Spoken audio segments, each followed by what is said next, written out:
యోహాను సువార్త 19:28-29 వచనం నేను చదువుతున్నాను చూడండి. యోహాను సువార్త 19. యేసుక్రీస్తు ప్రభువారు శిలువ పైన పలికిన 5వ మాట. అటు తర్వాత సమస్తము అప్పటికి సమాప్తమైనదని యేసు ఎరిగి లేఖనం నెరవేరినట్లు నేను దప్పిగొనుచున్నాను అనెను. చిరుకతో నిండి ఉన్న ఒక పాత్ర అక్కడ నిండి ఉండెను గనక వారు ఒక స్పాంజ్ చిరకతో నింపి హిస్సోపు పుడకకు తగిలించి ఆయన నోటికి అందించిరి. చెప్పబోతుంది, నేను దప్పిగొనుచున్నాను. యేసు ప్రభు వారికి దాహమైంది. లేఖనాలు నెరవేర్పు.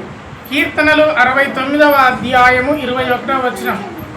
యోహాను సువార్త 19:28లో లేఖనం నెరవేరినట్లు నేను దప్పిగొనుచున్నాను ఆయనను. అందునకు ఆ లేఖనం ఏంటంటే కీర్తనలు 69:21కి దగ్గరలో ఉంటుంది. ఏముంటుంది చదువుతారు ఎవరైనా? 69:21 వచనం. వారు నాకు చేదును ఆహారంగా పెట్టిరి,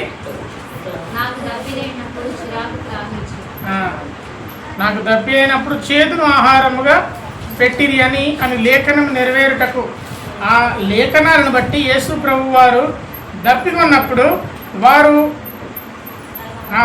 చిరకతో నిండి ఒక పాత్రను తీసుకున్నారు, ఒక స్పాంజ్ చిరకతో నింపారు, హిస్సోపు పుడకకు తగిలించినట్టుగా మనం అక్కడ చూస్తాం.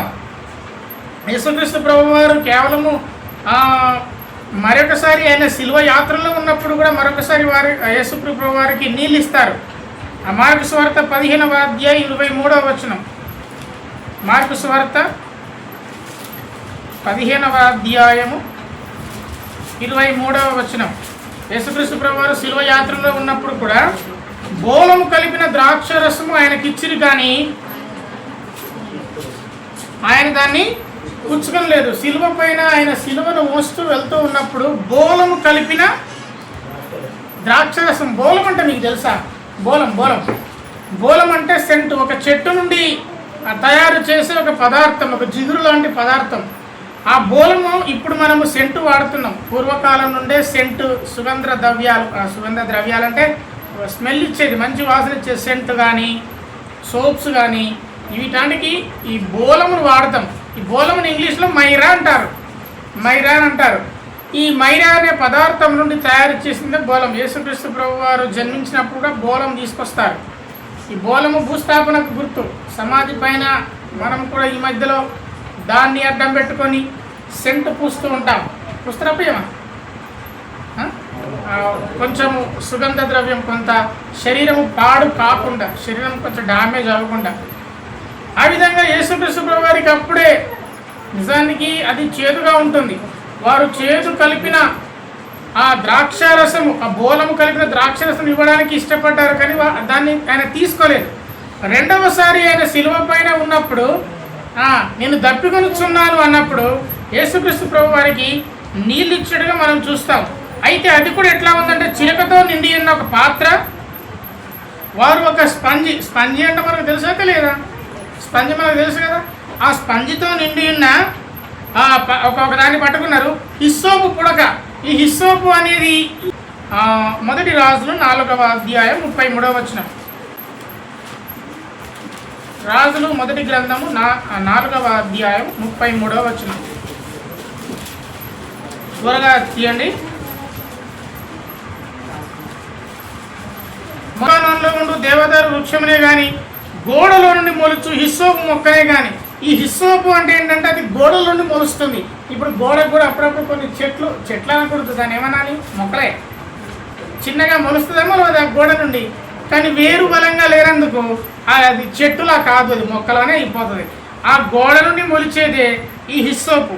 ఈ హిస్సోపునకు తగిలించి, హిస్సోపు పుడకకు తగిలించి నోటికి అందించారు. అట్లాగే ఈ హిస్సోపును మరి ఒక దానికి వాడతారు. నిర్గమకాండం 12వ అధ్యాయము 22వ వచనం. నిర్గమకాండము 12వ అధ్యాయము 22వ వచనం. నేను చదువుతున్నాను చూడండి. 12వ అధ్యాయం 22వ వచనం. మరియు హిస్సోపు కొంచెం తీసుకొని పళ్ళెంలో ఉన్న రక్తంలో ముంచి ద్వారబంధపు పైగమ్మికిని 2 నిలువు కమ్మలకును పల్లెములలో రక్తమునకు తాకింపవలను. ఇది ఎప్పుడో తెలుసా? ఇది పస్కా పశువు, పస్కా పండుగ రోజు యేసుక్రీస్తు ప్రభువారు పస్కా పశువుగా వధించబడ్డాడు. ఆనాడు పస్కా పండుగ ఎందుకు చేసేవారంటే పాప పరిహారం కొరకు. ఒక రకంగా ఆనాడు ఉన్న యూదులు ఈ హిస్సోపును చిలకరించేవారు, హిస్సోపుతో చిలకరించేవారు. మీరు చిలకరించడం తెలుసా? మీరు ఎప్పుడైనా ఎక్కడికైనా వేరే టెంపుల్స్ లాగా వెళ్తున్నప్పుడు వాళ్ళు ఏదో ఇట్లా పాత్ర పట్టుకుంటారు, ఇట్లా ఇస్తారు, ఇట్లా ఇట్లా అంటారు. అర్థమవుతుందా? అదే కదా చిలకరింపండి. వీళ్ళు హిస్సోపుతో, హిస్సోపు అనేది గోడ నుంచి మొలిచేది కాబట్టి అది ఎంత పొడుగు ఉంటుంది? నా అంత పొడుగు ఉంటుంది, అండి నా జాయిన్ అంత ఉంటుంది. దాన్ని తీసుకొని వాళ్ళు రక్తాన్ని చిలకరించేవారు. రక్తాన్ని ఎందుకు చిలకరించేవాళ్ళు? రక్తాన్ని చిలకరించడానికి కారణం ఏంటంటే జంతువును వధించేవారు పస్కా పశువుగా. వధించినప్పుడు వాళ్ళు ఏమని నమ్మేవారంటే రక్తము ద్వారానే పాపక్షమాపణ. కాబట్టి ఆ రక్తాన్ని చిలకరించినప్పుడు పాపక్షమాపణ పొందుకుంటాం. నిజానికి ఆనాడు ఉన్న యూదులకు పాప క్షమాపణ కొరకు ఉపయోగించే హిస్సోపు పాత్రని తీసుకొని యేసు ప్రభు వారికి అప్పగించారు. అది వారికి తెలియక జరిగింది. కానీ లేఖనానుసారంగా ఆయన జన్మించింది, ఆయన మరణించింది, ఆయన బ్రతికింది ఈ లోక పాపముల కొరకని ఆయన చెప్పాడు కదా. ఈ లోక పాపములు మోసుకొని పోచిన దేవుని గొర్రెపిల్ల అని సాక్ష్యం పొందాడు కదా. నశించిన దాన్ని వెతికి రక్షించే కొరకు, అట్లాగే పాపం నుండి మనుషులను విడిపించడానికి నేను వచ్చానని యేసు ప్రభు వారు చెప్పారు కదా. కాబట్టి వారికి తెలియకుండానే జరిగిన గొప్ప కార్యము. అందుకే లేఖనాల నెరవేర్పు కొరకు మరి ఆ చరిత్రను ఒకసారి వారు తిరిగేస్తే అసలు హిస్సోపు మేము ఎందుకు వాడేవాళ్ళము? రక్తాన్ని ప్రోక్షించడానికి వాడేవారము. అసలు రక్తం ఎందుకు చిందించబడేది? పాప క్షమాపణ కొరకు. మనము పాపం చేసినప్పుడు బలులు అర్పించేవాళ్ళు పాపానికి పరిహారంగా. ఇప్పుడు వారి పాప క్షమాపణ కొరకు. అయితే నిజమైన పాప క్షమాపణ యేసుక్రీస్తునందే ఉందనే విషయాన్ని గుర్తించడానికి ఆయన దాహం మిమ్మల్ని అడిగినప్పుడు వారు హిస్సోపు పుడకకు తగిలించి ఒక స్పాంజిని ఇస్తాడు. ఆయన దాన్ని స్వీకరించినట్టుగా మనం ఇక్కడ చూస్తాం. లేఖనాల నెరవేర్పు పాపక్షమాపణ నిమిత్తమే యేసుక్రీస్తు ప్రభు వారు ఈ లోకానికి వచ్చాడు అన్న దానికి సూచనగా ఆయన దప్పికొన్నాడు. దేవుడి మాటలు దీవించునుగాక. మీకు అర్థమవుతుందా యేసుక్రీస్తు ప్రభు వారి యొక్క త్యాగం ఎంత గొప్పదో?